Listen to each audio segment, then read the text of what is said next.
vamos a nuestra pantalla. Ahora vamos a ver este tema que, como yo les dije, es cortito, es chiquitito, ¿sí? No hay mucho que vayamos a hablar de este tema. Sí le vamos a prestar atención un poquito a el manejo del decúbito prono, ¿sí? ¿Por qué se está usando tanto ahora en el paciente con COVID-19? Algo ya hemos hablado en el encuentro anterior, ahora vamos a hacer lectura de un artículo muy chiquitito. A mí me gusta que todo lo que aparece publicado se vea, ¿sí? Hay profesores que te llenan de PDF y vos decís, che, nunca vimos eso. Bueno, yo todo lo que publico en la plataforma, todo se ve con el profesor, ¿sí? Puede quedar alguna tarea por verse, pero yo te digo, bueno, estos videos los ves vos de tal minuto a tal minuto, es la única tarea que te queda. Pero todo lo que son artículos que se publican, a mí me gusta poder trabajarlos contigo. Cuando hoy terminemos, voy a habilitar la unidad número 3. Ven que dice no mostrado a los estudiantes, pero apenas terminemos yo la voy a habilitar. Dice valoración y cuidados de enfermería, necesidades cardiorrespiratorias, metabólicas, accesorias, ¿sí? Acá vamos a ver todo lo que son signos vitales, la anatomía y las fisiologías aplicadas, ¿sí? Ven que hay muchos como cartelitos, dibujitos, y por momento hay videos incrustados, ¿sí? Y de repente bajamos, todo esto lo vamos a empezar a ver mañana, esto nos lleva 2 semanas ver todos estos temas. Por ejemplo, acá ven que dice pulso radial, pulso popliteo, y la imagen no me aparece ni a mí, y a ustedes tampoco les va a aparecer. Hay un problema en la plataforma que, como les dije hoy tempranito, copiaron en espejo y actualmente no me deja sacar estas imágenes para poner las imágenes que no se ven. Pero yo mañana, o cuando nos toque ver este tema, que seguramente lo veamos el lunes próximo, si ya está solucionado el tema, verán las imágenes. Si no, les mostraré otras, no hay problema, ¿sí? Entonces, tengan paciencia con el sistema de que estas imágenes no aparecen, pero las demás están apareciendo sin problemas. Lo mismo que los videos, y como les comenté, estoy ayornando el módulo del 2019 con los nuevos aportes de la plataforma para la brevedad dejarles la literatura de por lo menos las 4 primeras unidades que son importantes porque son tus primeros exámenes, es tu primer examen. Cuando habilite esta unidad, que es la número 4, se me fue, entre la mañana y la tarde me hago un caos de unidades. Estoy ahora, la unidad número 3, que esa la vamos a habilitar hoy a la tardecita. Ustedes van a encontrar a pie de página, ¿qué significa pie de página? Al final de la unidad nueva, en este caso, van a encontrar, como estaban en las otras unidades, el texto que siempre sale de un libro que nosotros lo tenemos de cabecera, que es el de Proceso de Atención de Enfermería, Manual de Enfermería, Teoría y Práctica, de Gómez Dulio, que es un enfermero argentino. Este libro hay últimas ediciones muy, muy bien logradas. Es un libro que lo pueden conseguir por Mercado Libre, ¿sí? Yo lo tengo digitalizado, pero no se los puedo enviar porque es muy pesado. Entonces lo publico de a pedacitos, digamos, que es lo que pasó con necesidades básicas, que había 2 hojitas, y con acá que dice texto, signos vitales. Si ustedes hacen clic acá, cuando tengan habilitada la unidad, ¿sí? Se abre el PDF y el que necesita lo puede imprimir y tiene mucho del texto que vamos a explicar en la plataforma, lo tiene acá, ¿sí? Escaneado. Y es solamente la partecita de signos vitales.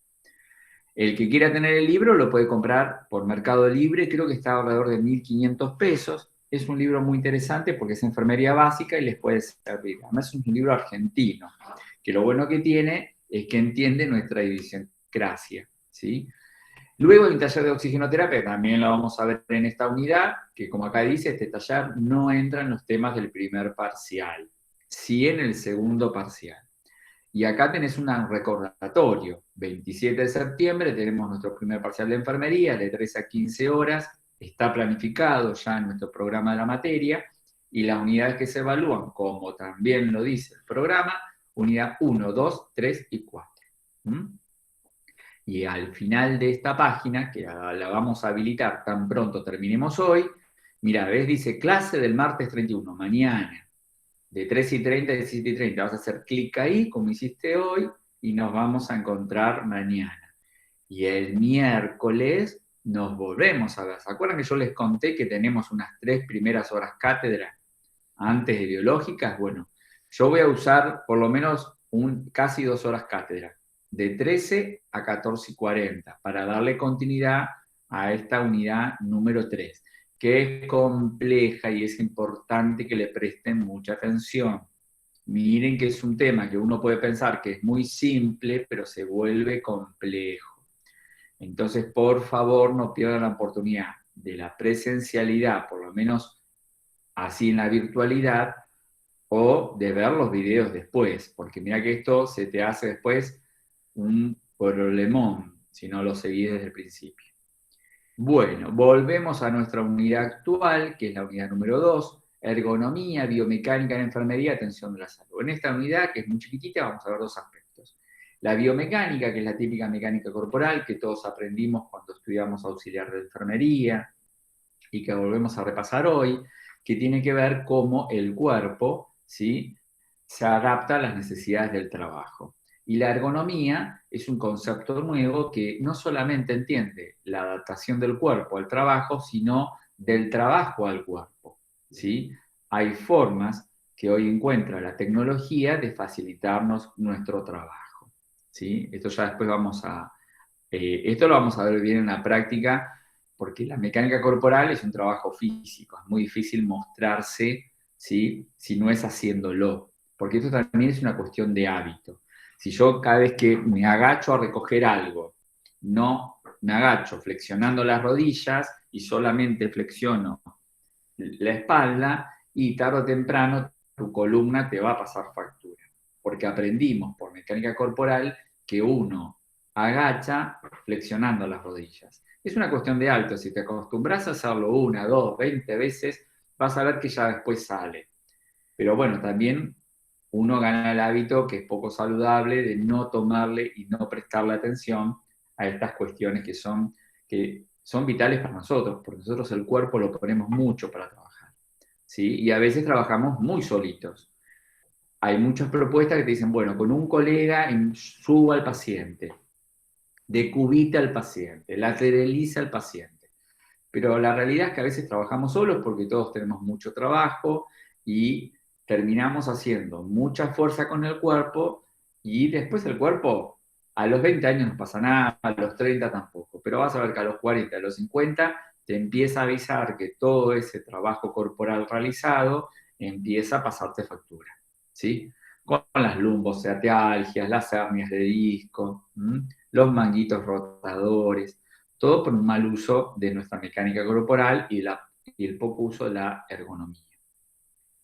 En relación a la mecánica corporal, ¿sí?, hay 3 principios básicos que te dicen de alguna manera, como ya te digo, esta unidad, la número 2, como acá abajo te dice, esta unidad no tiene actividades por hacer, no hay ninguna tarea, pero debemos estudiarla, ¿sí? Ahora yo le voy a decir bien qué es lo que vamos a estudiar y qué no.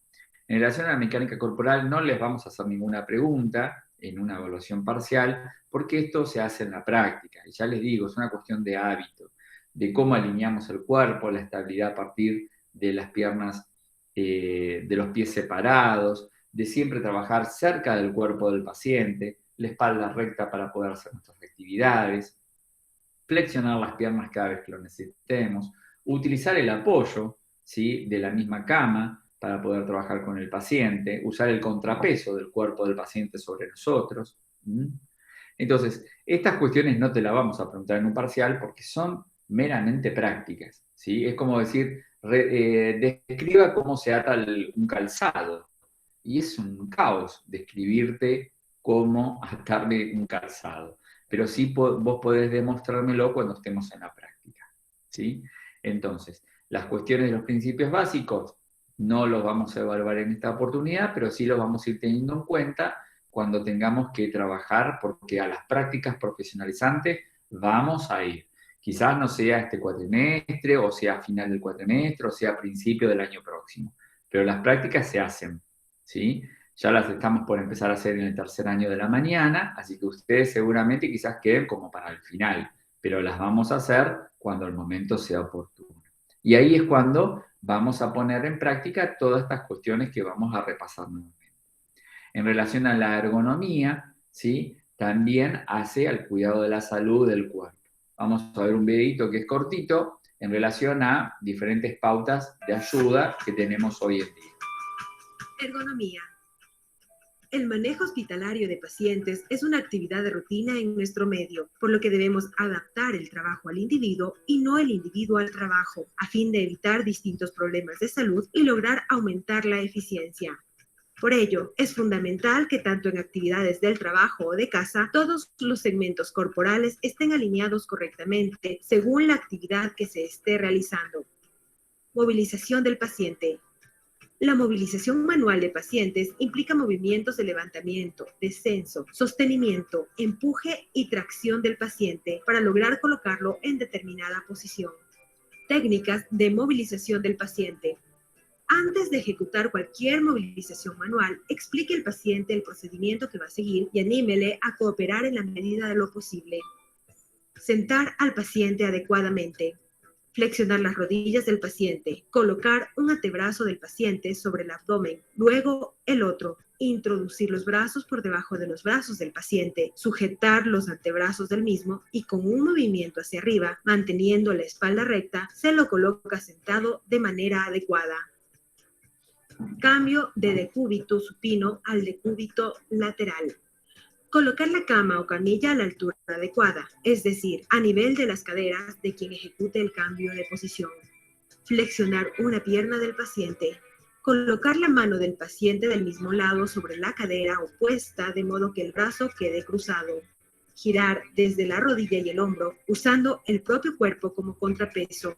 Si no es posible, Por ejemplo, les pregunto a ustedes, ¿qué problema encontramos en relación de poner la cama a la altura de la cadera actualmente en la mayoría de nuestros trabajos? Que no se puede. Claro, que nuestras camas no están pudiendo subir y bajar como esta hermosa cama que vemos, que hay muchos lugares que la tienen, pero la mayoría de los lugares no tienen camas que suben y bajan. Sí que pueden cambiar de decúbito en relación a semisentarlo, sentarlo al paciente o ponerlo en un tren de Lemur invertido.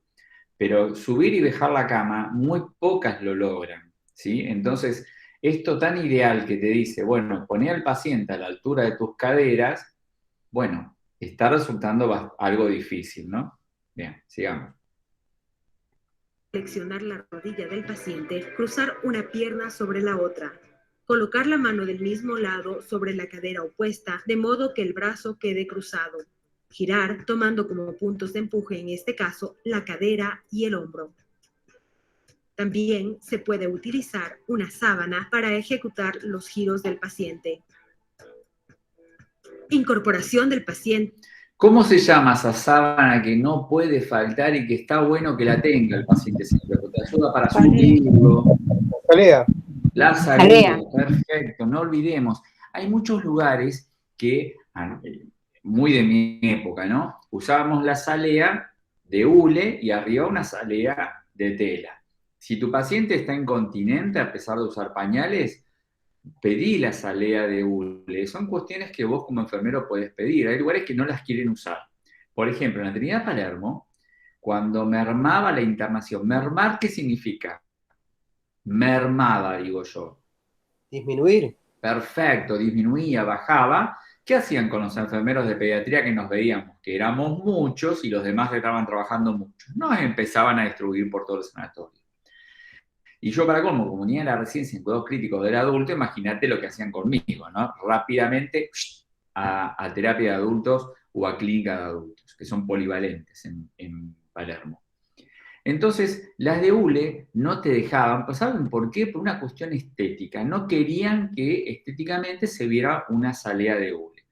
Y periódicamente hablábamos con los supervisores diciendo, pero ustedes no entienden lo importante de la salea de hule, porque cada vez que el pañal no logra contener el caudal de orina del paciente, hay que cambiar más sábanas de las que yo hubiese querido cambiar. Porque con el hule cambio la salea y nada más. En cambio, sin hule, tengo que cambiar una sábana inferior más la salea. Entonces, Si bien se logró para las terapias intensivas, las clínicas, como el paciente está más lúcido y tiene más visita, no se logró poner.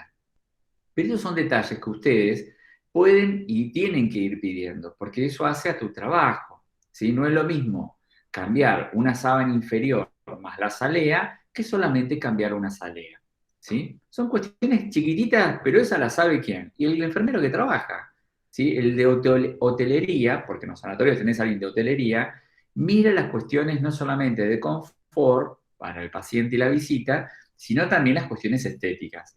Están bien que las miren, yo no digo que esté mal, pero si yo necesito el hule, poné el hule, pues te estoy hablando inclusive de costos. Estás lavando 2 sábanas cuando podés lavar una. ¿Mm? Seguimos. De acostado a sentado. Colocar la cama a la altura de las rodillas o ligeramente por sobre estas. Cruzar por delante los brazos del paciente. Colocar la rodilla sobre la cama. Colocar el brazo debajo del cuello y región del omóplato del paciente.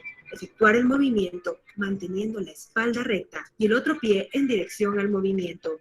Si se dispone de camillas articuladas, basta con colocar la camilla en dicha posición hasta que la elevación de la cama haga que el enfermo se encuentre sentado, cómodo y en una postura adecuada a su estado.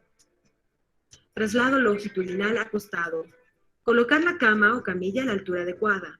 Flexionar las rodillas del paciente y cruzar los pies. Colocar los brazos por debajo de la espalda del paciente a nivel del omóplato y con ayuda del espaldar de la cama, desplazar al paciente hacia la parte superior. También se puede utilizar una sábana para realizar este traslado. Traslado lateral acostado. Colocar la cama a la altura adecuada. Dividir el cuerpo del paciente en 3 segmentos, tronco, pelvis y miembros inferiores, para movilizar cada uno de ellos por separado.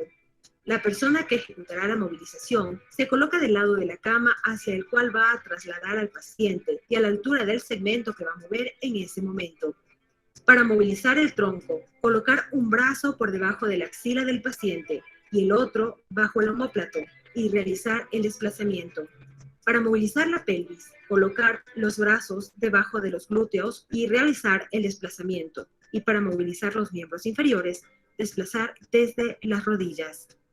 Sentar al paciente al borde de la cama. Colocar la cama a la altura de la cadera. Colocar una pierna del paciente sobre la otra y dejar las extremidades inferiores ligeramente en diagonal, casi hacia afuera de la camilla. Cruzar el brazo sobre el abdomen.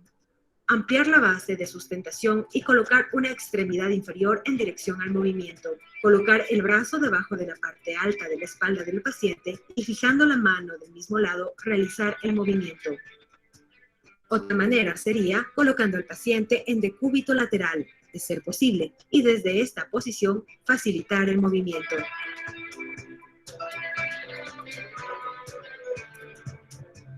Técnicas de transferencia de posición sentado a posición de pie y viceversa. Colocar la cama a altura adecuada. Colocarse uno a cada lado del paciente. Sujetar con una mano el borde del pantalón y colocar el otro brazo por debajo de la axila del paciente, de modo que el dorso de la mano contacte con la espalda del mismo. Bloquear el pie del paciente. Ejecutar el movimiento simultáneamente. Para colocar al paciente en posición sentada nuevamente, sujetarlo de igual manera y realizar el movimiento simultáneamente. Cuando es ejecutado por una sola persona, es importante que el paciente sea colaborador. Caso contrario, existe riesgo de caída del paciente y afección en la persona que ejecuta la transferencia. Bien. Yo les pregunto a ustedes, ¿qué falta acá que todos los pacientes, uno u otro, pueden tener y van a sustantivamente modificar todas estas técnicas?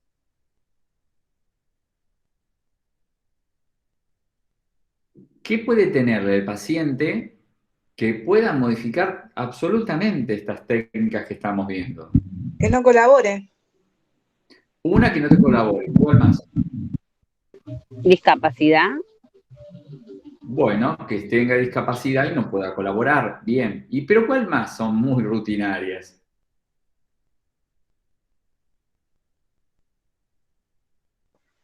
Las cirugías. Bien, bueno, que tenga una cirugía, una herida quirúrgica. Yo a lo que voy, todo lo que dijeron está muy bien, pero hay cosas que tienen mucho más frecuentemente los pacientes. Catéteres Sabía, periféricos, catéteres claro. centrales, drenajes, sondas vesicales, sondas nasogástricas. Toda esa tecnología que tiene el paciente hace que la movilización sea siempre todo un hecho de mucho cuidado. Y no te digo si tiene instrumentada la vía aérea, ¿sí? Ojo cómo lo muevas. Pero eso es un capítulo para terapia intensiva. A lo que vamos es que uno ve este video y dice, sí, maravilloso, necesito esa cama, necesito un paciente colaborador, o bien necesito un paciente que no tenga nada de todo lo que tienen mis pacientes. Por eso, además de saber, ojo, es bienvenido ver el video, pero además de saber cómo movemos a nuestros pacientes, es entender que lo que tiene hay que cuidarlo tanto como la movilización. Porque todo lo que costó poner es fácil de sacar, ¿sí? Un catéter es difícil de poner y sale con una facilidad que no sabes. Lo mismo que una sonda o un drenaje, peor aún, porque siempre es a partir de una cirugía. Entonces, siempre tengamos la premisa que si el paciente nada tiene, sí, obviamente podés tomar con mayor seguridad todas estas premisas de movimiento. Pero cuando el paciente empieza a tener recursos, como catéteres, drenajes, tiene en cuenta todo eso. Los movimientos van a ser sumamente calculados, espaciados en el tiempo y que la prioridad la tiene la seguridad del paciente, pero también aquello que es tratamiento del paciente, ¿sí? No es decir, yo por quererlo sentar le saqué la sonda nasogástrica. Ojo, si vos estás solo y sabés que moverlo va a ser todo un problema y no tenés todavía colaboración, déjalo en la posición que está, porque que se le salga una sonda nasogástrica, por haberlo querido sentar en una posición vos solito, bueno, espera que tengas compañía y siempre ten en cuenta todos los eventos que pueden ocurrir. Acordate, que es que todo se salga, ¿sí? Entonces eso tenés que tenerlo muy en cuenta, porque a veces uno cuando ve pacientes en cuidados semicríticos o críticos peor, y siempre dice, pucha, nunca nadie lo mueve, nunca nadie lo rota, nunca... Bueno, es verdad, la rotación es importante, pero recuerden que todo hay que hacerlo sabiendo en un contexto todo lo que puede pasar. No estoy diciendo no muevan al paciente, no, por favor, pero sí estoy diciendo que hay que tomar conciencia de todo lo que tiene un paciente antes de ser movilizado. En relación a los ejes del cuerpo humano, ¿sí? El cuerpo está, pero rodeado de paralelos y meridianos, que lo que nos permite es entender de alguna manera algunos conceptos que ya de a poquito vamos a ir viendo. Por ejemplo, ven que acá dice craneal o caudal. Hay algo que van a escuchar mucho que se llama describa a su paciente céfalo-caudal. Céfalo o craneal caudal. ¿Qué significa? De cabeza a pies, ¿sí? O por ejemplo te diga, bueno, elija colocar un catéter desde lo distal a lo proximal, de la mano al brazo, ¿sí? Eso sería distal a proximal. Y siempre es en relación al corazón. ¿Proximal a qué? Al corazón. ¿Distal a qué? Al corazón. Es como son los catéteres. Eso después lo vamos a ver más adelante, pero al revés. En el catéter, lo proximal es cerquita al punto de inserción. Y lo distal es lo más lejos que está de un catéter. Pero eso es en cuanto a tecnología. En cuanto al cuerpo humano, entonces lo que más vamos a escuchar, y esto es importante porque yo te digo, bueno, descríbame las necesidades de este paciente céfalo-caudal. ¿O qué ve usted de un paciente? Mirá, déjame mostrar. A ver qué hay acá para ver. Si déjame ver algo para que ustedes me digan. Para que acá, algo que podamos ver. Esperen un segundo. Pero no hay ninguno. Por ejemplo, yo te muestro este paciente. Yo te digo, a ver, hágame una descripción cefalocaudal, ¿sí?, de este paciente.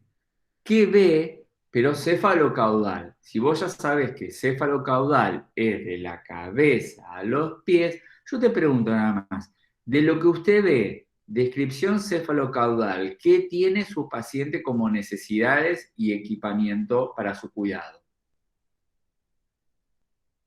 ¿Lo ven acá en la imagen? Ahí está.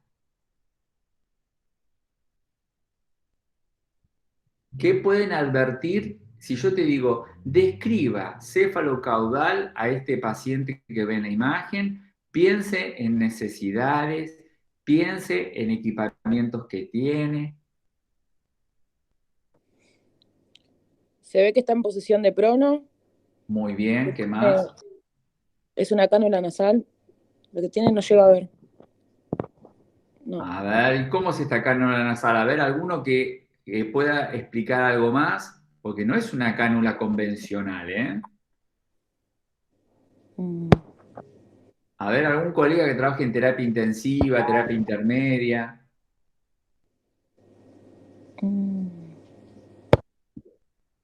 Cánula nasal de alto flujo es esta. Esta es la famosa CAFO, cánula nasal de alto flujo. Estábamos usando en muchos pacientes con COVID porque es una especie de bisagra para evitar intubar a tu paciente. ¿Sí?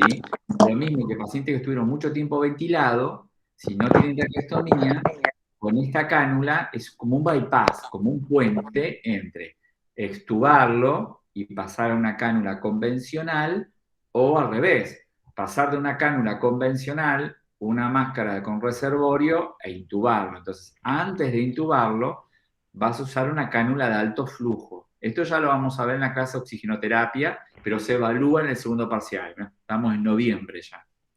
Pero estas cánulas se están usando mucho. Tienen un problemita, que es la aerosolización, ¿sí? Si yo les pregunto a ustedes, ¿qué significa aerosolización? Ahora que estamos en tiempo de COVID y le estamos prestando tanta atención a ese nombre.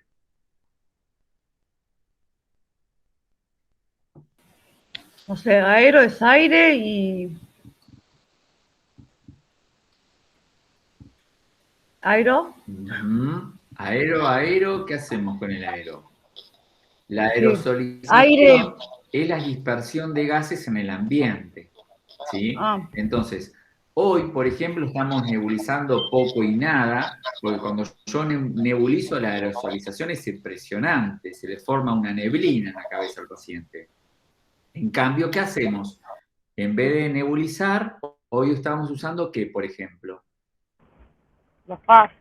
Los PAF, muy bien. Bueno, las cánulas de alto flujo, como manejan a alta presión para que el oxígeno mezclado con aire comprimido, calentado, humidificado, entren al paciente con presión, aerosoliza, sale mucho de esa combinación gaseosa hasta por la boca del paciente. Optimiza la ventilación y la oxigenación, pero expone a que, sabes que el aire está mucho más contaminado de lo que ya lo está. Muy bien, seguimos cefalocaudal. ¿Qué más? Fíjense cómo está el paciente. ¿Qué puede estar teniendo? ¿Tiene expresión de algo? Sí, tiene expresión de dolor. De dolor. ¿Y qué dolor puede tener este paciente? Migraña, dolor de cabeza. Bueno, migraña. Claro, cefalea, algún evento de migraña, ¿sí? Fíjate la fascie que tiene de descompostura, se sujeta la cabeza. Muy bien, sigo cefalocaudal.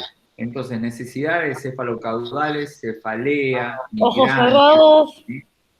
Bien, los ojos cerrados es parte del dolor, de esa manifestación. Oímos aire. Necesidad de oxigenación y ventilación con dispositivos de alto flujo, ¿sí?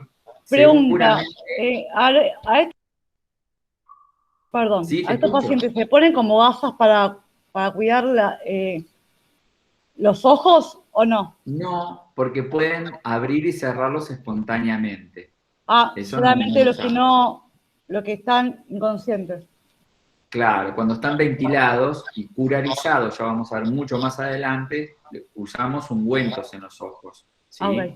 Después, cefalocaudal, ¿qué más vemos acá?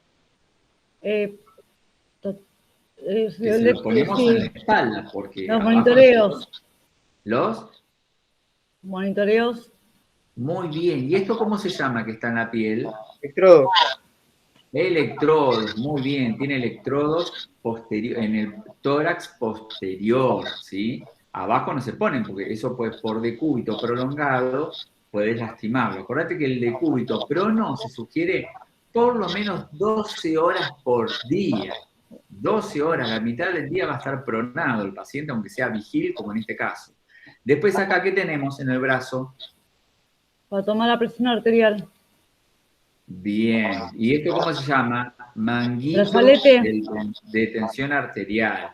Mañana o pasado, cuando veamos el término tensión arterial, vamos a ver que es diferente al de presión arterial. Son cosas que usamos por igual, pero son diferentes por definición, ¿sí? Después mañana vamos a ver, después, por ejemplo, ¿esto qué podría ser? Acá. ¿Qué tiene acá? ¿Un acceso qué? ¿Un acceso venoso? Muy bien, y fíjate que parece que no está conectado a nada, entonces, ¿cómo se llama? Ese acceso que no está conectado a nada, pero está pasible de ser habilitado. ¿Váter intermitente? Intermitente. Acceso vascular intermitente, ¿sí? Tiene un acceso vascular periférico intermitente, se ven acá los taponcitos que lo tapan, ¿sí?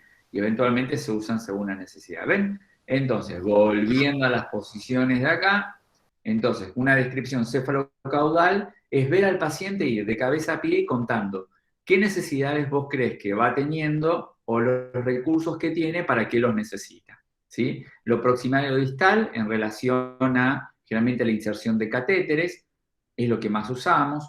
Lateral medial, estas son líneas imaginarias, por ejemplo, la medial es la línea media axilar, ya lo vamos a usar dentro de poquito cuando veamos, por ejemplo, el eje flebostático para valorar la presión arterial, ¿sí? También la línea medial clavicular, cuando digamos, ¿a dónde pongo este electrodo para hacer un electrocardiograma de 12 derivaciones? ¿Sí? Y vas a ver que B2 va a línea media clavicular, cuarto espacio intercostal. Ya lo vamos a ver, lo que estoy usando son ejemplos para entender que los ejes, tarde o temprano los vas a usar. Luego los planos, ¿sí? Que son como cortes. Transversal, acá dice transversal porque está en otro idioma, transversal, frontal o sagital, son cortes diferentes. Por ejemplo, una placa de tórax, ¿sí? Una placa de tórax, ¿sí? Generalmente, ¿cómo se pide? Frente y perfil. Perfecto. Siempre pídanse frente y perfil. Frente sería el frontal y el perfil sería sagital. Es la manera de mirar, de frente y de costadito. Nosotros en medicina, como hablamos de planos, hablamos frente y perfil. El perfil es el sagital, por el corte en cómo se va a tomar la imagen. Muy bien. Luego, para terminar, ¿sí? Hoy ya les dije, hoy era cortita nuestra clase, lo que quiero revisar acá tienen un link que dice clase sugerida para ver estas posiciones. Igual estas posiciones las vamos a ver de a poco, con cada problema que tengamos las vamos a llamar. Las posiciones que no podemos olvidar, tenemos el Fowler y semi-Fowler, que es la posición ¿cuál? Si yo te digo, ¿cómo sería eso? ¿Vos qué me puedes dar el ejemplo? Del paciente cuando está como... Con apnea, con falta de aire. No, estoy preguntando cómo lo veo al paciente. Si digo, está en Sentado, Fowler, el paciente está sentado. Semi-Fowler, semi-sentado. Ahora, diferente si yo te pregunto, ¿en qué situaciones usted coloca al paciente en caso de tener disnea, por ejemplo? Y Fowler, bienvenido sea. De a poquito, mañana, vamos a ir retomando este tema, vamos a decir, ¿por qué el Fowler o el semi-Fowler optimiza la capacidad de ventilar del paciente? Pero ves, necesitamos entrar mañana al capítulo nuevo para entender qué es ventilación, que vamos a ver que ventilación es una cosa diferente o es una parte de la respiración, ¿sí?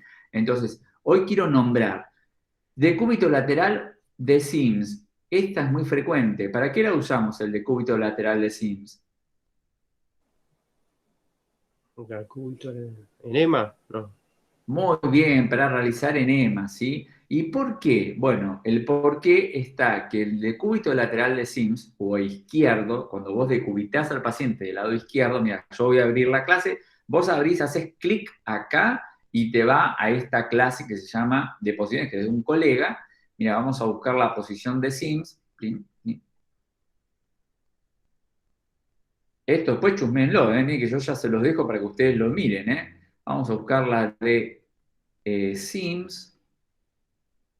Acá está. La de Sims lo que permite este decúbito lateral sobre el lado izquierdo del paciente, no tuyo, siempre del paciente, lo que permite es y es redundante, rectifica el recto. El recto es la última porción de ¿qué órgano tan importante? El intestino grueso. Muy bien, de tu colon, perfecto, intestino grueso. Entonces, cuando la sonda entra, si el paciente está en posición de Sims, no se acoda y entra más fácil. En cambio, un paciente en otra posición diferente a la Sims se va a encontrar con una pared y la sonda no va a progresar y todo lo que vos quieras aplicar de enema va a salir rápidamente y no va a poder contenerlo el paciente.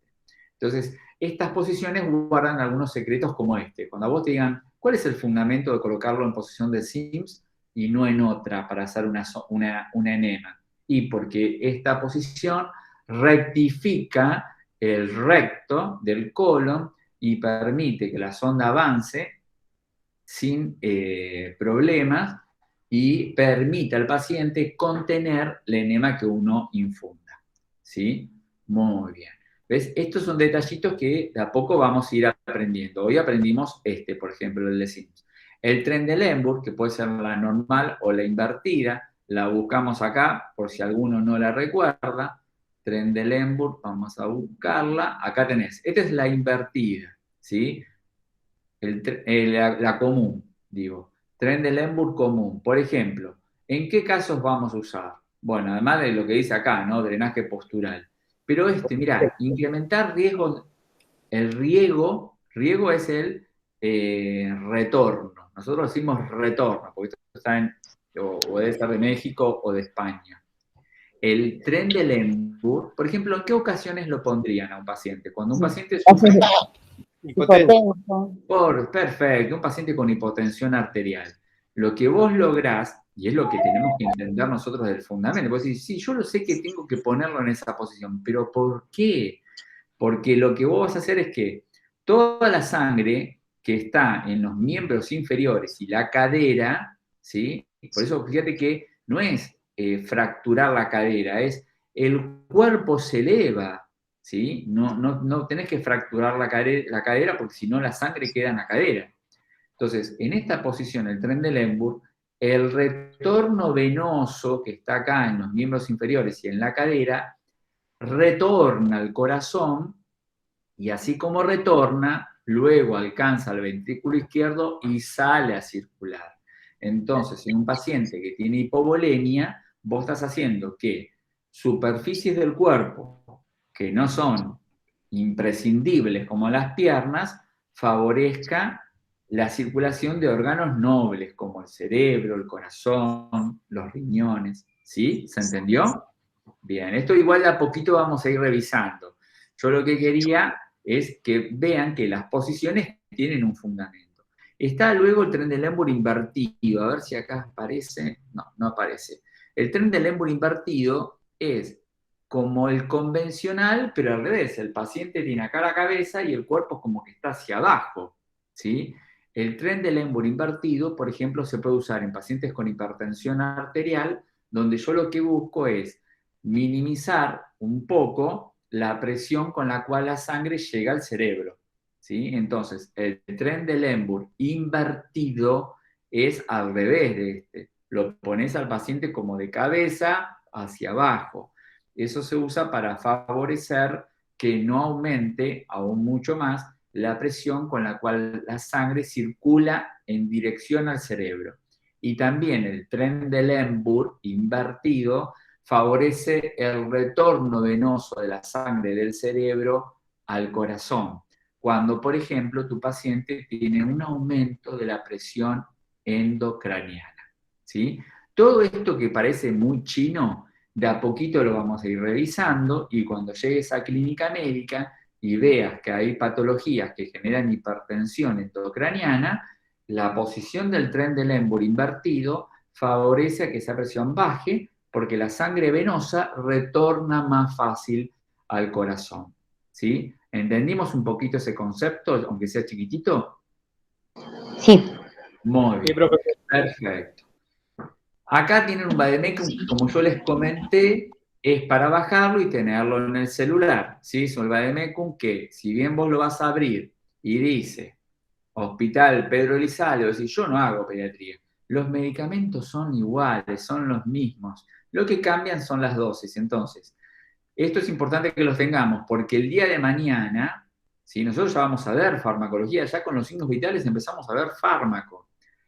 Y esta materia la vas a tener el año que viene, en primero o segunda. Pero cuando vayamos a la práctica, es importante que tengas este vademecum en el celular. Porque hay fármacos que uno no se los acuerda o son nuevos. Entonces, y a veces la conectividad no es buena, entonces te bajás este PDF a tu celular y buscas rápidamente el medicamento que vas a preparar. ¿Sí? Porque eso es parte de los 10 correctos. ¿Sí? Cuando veamos los 10 correctos, uno de los correctos es conocerse lo que usted va a dar.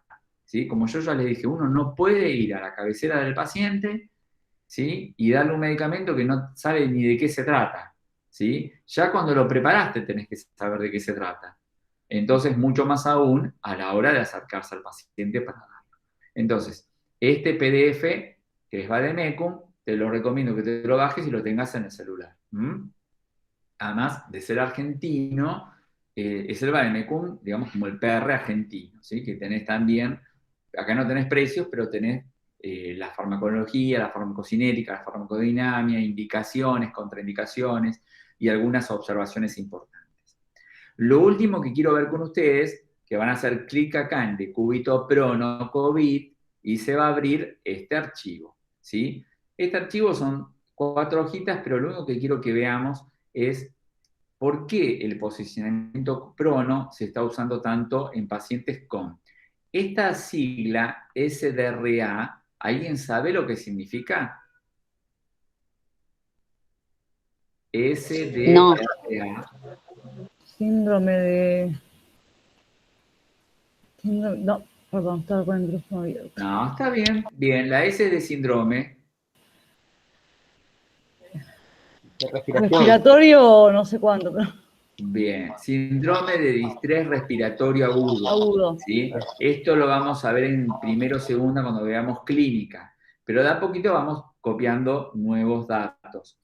El COVID-19 desencadena un síndrome de estrés respiratorio agudo, así como el EPOC lo podía generar, la neumonía lo genera, el COVID cuando desencadena la neumonía bilateral y en el día 7-8, que son los más difíciles, acordate que cuando alguien se te contagia, los días 7 a 8, a 9 o a 10 son los días que más cautela tenés que tener. Hay pacientes que los primeros días están muy febriles, después parece que mejoran y entre el día 7 y 10 se ponen horripilantes. Lo interrumpo. ¿Es lo mismo que una insuficiencia respiratoria? Sí, el distrés respiratorio es como una insuficiencia que llegó al máximo de la capacidad respiratoria del paciente, ¿sí? Ya no tiene cómo sobrellevar el problema, ¿sí? Por eso es un síndrome, porque tiene signos, síntomas y el paciente ya está fallando multisistémicamente. Además de lo respiratorio, empieza a impactar en la salud renal, cardíaca. Volvía. Los días 7 a 10 son muy importantes en tu paciente con COVID. Esto los tiro como datos porque a veces uno se entera que alguien tiene y vos decís, bueno, te dicen, mira, ¿lo diagnosticaron? No, los primeros días estaba bien, después mejoró y llega el día 8 y desmejora muchísimo, porque entre el día 7 al día 10, el cuerpo, estando siendo agredido por el COVID-19 en este caso, que es un virus, ¿sí? Genera lo que se llama la famosa tormenta de citoquinas. ¿Escucharon ese término alguna vez? ¿Tormenta de citoquinas? Las citoquinas son unas proteínas que son lo que libera son procesos inflamatorios, como respuesta a una agresión. El cuerpo, cuando vos lo agredís, lo primero que hace es inflamarse. ¿Para qué?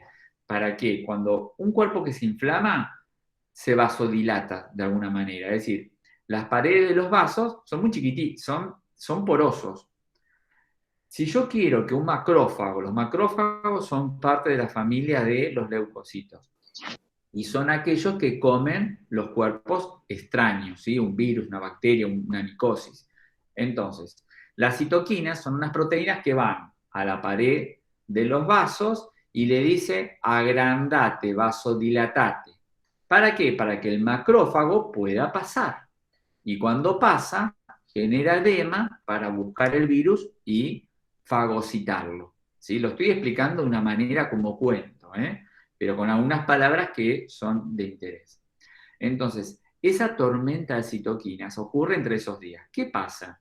Y bueno, cuando todo el cuerpo, el aparato respiratorio, entra en este síndrome de distrés respiratorio, que es un síndrome inflamatorio, que el cuerpo lo usa para defenderse, esa misma defensa se vuelve contraproducente para el mismo cuerpo y desencadena una severa insuficiencia respiratoria del tipo 2. ¿Sí? Entonces, volviendo, estoy desarmando el título, posicionamiento prono en pacientes con síndrome de estrés respiratorio agudo por COVID-19. Vemos que los días que hay que ponerle mucha atención es el día entre el 7-8 al 10. Ojo con esos días porque es el momento donde se liberan las citoquinas, los macrófagos hacen de la suya y el paciente deteriora muchísimo, muchísimo. Una manera que tenemos de tratamiento para contener que el cuerpo se tranquilice, no liberando muchos macrófagos, es con el consumo de qué droga que le estamos dando al paciente. Le damos 8 miligramos por día. Corticoide no. Te doy la dosis a ver si te sale el nombre de la droga. Es de las drogas más económicas en el tratamiento. Dexametasona no. ¿Cuál? Corticoide. Sí, dexametasona, el glucocorticoide que es más viejo que los dinosaurios. Los glucocorticoides, ya lo vamos a ver más adelante, es un inmunomodulador. Inmunomodulador, es como que modula, controla la respuesta inmunológica. Por eso le estamos dando dexametasona a nuestros pacientes 8 miligramos por día por el total de no más de 10 días. ¿Sí? Entonces, ¿vos qué le decís al cuerpo? Tranquilizate, controlate con los inmunomoduladores, que son los glucocorticoides. Entonces, el cuerpo inflama, pero lo hace con mucho más cuidado, ¿sí? Evitando esta tormenta de citoquinas y poniendo al paciente mucho peor de lo que pudo haber estado. En relación, entonces, a la posición prona en el paciente con distrés respiratorio por COVID, ya se dice, el prono, cuanto antes lo pones. Por eso apareció el pronovigil. Antes se pronaba al paciente cuando estaba, que ya no sabías cómo oxigenarlo. Ahora, la premisa, ¿cuál es? Tan pronto lo internás, lo pones en prono, pronovigil. Por eso veíamos acá el caso de nuestro amigo, pronovigil, paciente despierto, pero pronado. ¿Sí? Muy bien. Acá. Entonces, el pronovigil lo que ha demostrado es que tan solo 15, escuchá lo siguiente, 15 minutos después de haberlo pronado al paciente, la saturación rápidamente empieza a mejorar, ¿sí? Entonces, por eso los pronamos ya cuanto antes mejor. Dice, a ver, déjenme leer. El aumento, bueno, lo que genera el prono, esto algo habíamos hablado la semana pasada, esto lo vamos a seguir hablando ahora que mañana vamos a empezar a tener más datos. Dice así, el aumento de la oxigenación se debe a la mejora de la capacidad de ventilar y de perfusión. ¿Se acuerdan? La semana pasada hemos dicho que había algo que se llamaba complejo BQ, Q de queso. Bueno, en inglés, perfusión empieza con Q de queso. Entonces, esta lo vamos a entender bien mucho mejor mañana. Entonces, cuando vos pronás a tu paciente, vos sabes ahora que va a mejorar la oxigenación porque el equilibrio entre la capacidad que el paciente tiene de mover gases en el pulmón y controlar que la sangre que circula por el pulmón no sea en exceso, ¿sí? Hoy lo estoy explicando así para entenderlo bien, mejora que haya partes que cuando yo estoy boca arriba no están bien ventiladas y la sangre se junta mucho. Entonces, lo que ha demostrado el prono es que, como dice acá, el aumento de la oxigenación se debe a una mejora de la ventilación y perfusión. Porque las áreas dorsales son las que están acá atrás, en la espalda, debajo del pulmón, ¿sí? Que anatómicamente tienen mayor número de unidades alveolares. Los alvéolos son las unidades funcionales, son como pequeños pulmoncitos, esto ya lo vamos a ver mañana, ya no están comprimidas por el peso de la cavidad propia del tórax, los órganos abdominales, que son huecos pero siempre están llenos de alimentos, y el propio mediastino, sino que cuando vos lo pronás al paciente, tienden a reabrirse, porque tienen menos peso encima. Nosotros vamos a decir en medicina que se reclutan. Esos alvéolos que estaban bajo tanta presión y comprimidos, con poca ventilación y mucha sangre, ahora se ventilan mejor, la sangre circula en menor cantidad y suficiente, no más. Entonces se dice que uno los reclutó. ¿Reclutar qué significa? Te vuelvo a agarrar para mi favor, ¿sí? Lo que lleva a un reclutamiento de regiones más eficientes para el intercambio de gases, ¿sí? En relación a la pronación, dice, bueno, en resumen, encontramos que el decúbito prono en pacientes despiertos que respiran espontáneamente es factible fuera del entorno de los cuidados críticos. Y un paciente que te entra en clínica, ponelo en prono. No hace falta que esté en terapia. Todos los que están internados, todos a pronarse, ¿sí? Pueden hasta jugar con el celular, pero pronados, ¿sí? Observamos una mejoría de la oxigenación durante el posicionamiento prono que se mantuvo tras la resupinación, es decir, lo tuve en prono y cuando lo cambié de posición, bueno, siguió saturando bien, durante al menos una hora, ¿no?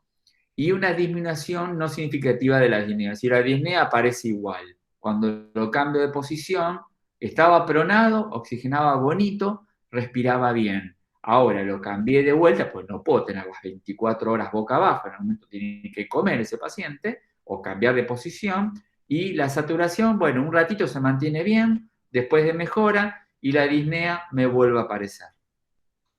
Con una molestia mínima para el paciente se descubrió que el prono es una técnica útil y atractiva para mejorar parámetros de los gases sanguíneos, ya lo vamos a ver más adelante, en los pacientes con neumonía relacionada al COVID. Después acá hay algunos glosarios, pero ya lo vamos a ver todos juntos más adelante. Por ahora, no. Saco acá, muy bien. Con esto hemos terminado la clase del día de hoy. Después acá tienen un videíto de cómo se prona un paciente, pero nuevamente es un paciente que no tiene tubo endotraqueal, es un paciente que no tiene sondas, es un paciente que no tiene catéteres, y la realidad hoy es que un paciente tiene de todo, y para pronarlo, no sé si alguno de ustedes tiene pacientes de este tipo, pero a mí me pasaba que cuando pronábamos un paciente en terapia intensiva de pediatría, agárrate Catalina, decíamos, porque el cuidado que había que tener, mínimo éramos 5 personas, ¿sí? Y hoy se considera que hasta se pueden necesitar 5 y hasta 6 para pronar un paciente en cuidados críticos, ¿sí? Porque algo siempre se puede salir, entonces hay que tener mucha seguridad de que nada se salga, más en estos pacientes que están en cuidados intensivos. Bueno, por hoy vamos a terminar. Recuerden que dentro de un ratito habilito la unidad 3 y a pie de página tienen el link para encontrarnos mañana a las 13:30. Mañana 13:30 y el miércoles a las 13, ¿ok? Sí. Profesor, le quería hacer una pregunta. Sí, obviamente. Sobre el libro de proceso de enfermería del enfermero argentino, ¿lo tenemos ahí en PDF? No, no está. Tienen pedacitos. Vieron que yo les dije, las necesidades básicas eran 2 hojas. Después, signos vitales tienen también 10 hojitas. Tienen como capítulos, ¿sí? Recortados del tema. Lo que yo les dije que voy a hacer, que ya empecé y me falta un poquito, es tratar de armar de mi módulo del 2019, que se compraba en la librería, le estoy poniendo todo lo que tengo en la plataforma. Así, lo publicamos y el que quiera se lo imprime donde guste o necesite y tiene todo lo del módulo viejito, más lo de la plataforma de texto. Después los videos no te los puedo poner ahí, ¿sí? Eso Sí, está bien. lo termino de hacer esta semana y lo publico. Pero por ahora sí, tienen PDF de signos vitales, pero ya te digo, como esto es, uso todo lo que tengo a mano. Audiovisual, la plataforma, el PDF. ¿Mm? ¿Estamos? Bueno, gracias, sí. No, por favor. Bueno, detengo la